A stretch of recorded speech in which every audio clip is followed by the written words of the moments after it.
સંખેડા તાલુકાના ગોલા ગામડી રાધે હોટલ પાસેથી આઈસર ગાડીમાં 4,81,164 રૂપિયાનો વિદેશી દારૂ ભરીને જતા 2 ઈસમને ઝડપી પાડ્યા હતા।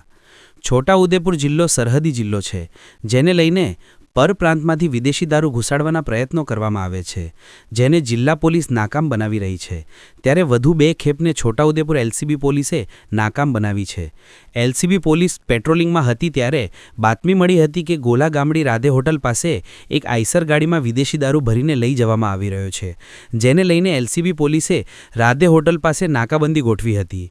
નાકાબંધી દરમિયાન બાતમી મુજબની આઈસર ગાડી નંબર GJ34T1055 આવતા તેને ઊભી રાખીને તપાસ કરતા ગાડીમાંથી વિદેશી દારૂની 2382 બોટલ, જેની કિંમત 4,81,164 રૂપિયા, એક આઈસર જેની કિંમત 10 લાખ, 2 નંગ મોબાઈલ જેની કિંમત 10,000 મળી ફૂલ કિંમત 14,91,164 રૂપિયાનો મુદ્દામાલ કબજે લેવામાં આવ્યો હતો।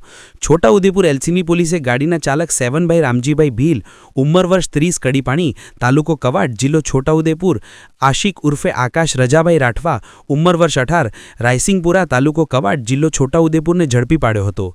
તેની પૂછપરછ કરતા આ વિદેશી દારૂ દિલીપભાઈ કનસિંગભાઈ રાઠવા, રાયસિંગપુરા, તાલુકો કવાડ, જિલ્લો છોટાઉદેપુર અને રસીલાભાઈ ગુરસીભાઈ ભીલ, મોગર, તાલુકો કવાડ, જિલ્લો છોટાઉદેપુર એ ભરાવી આપ્યો હતો અને આ બિયરનો જથ્થો રાહુલભાઈ ગોસાઈદાભાઈ રાઠવા, બાદરપુર, નર્મદા વસાહત, તાલુકો સંખેડા, જિલ્લો છોટાઉદેપુરને પહોંચાડવાનો હોવાનું જણાવતા છોટાઉદેપુર એલસીબી પોલીસે ગુનો નોંધી કાર્યવાહી હાથ ધરી છે।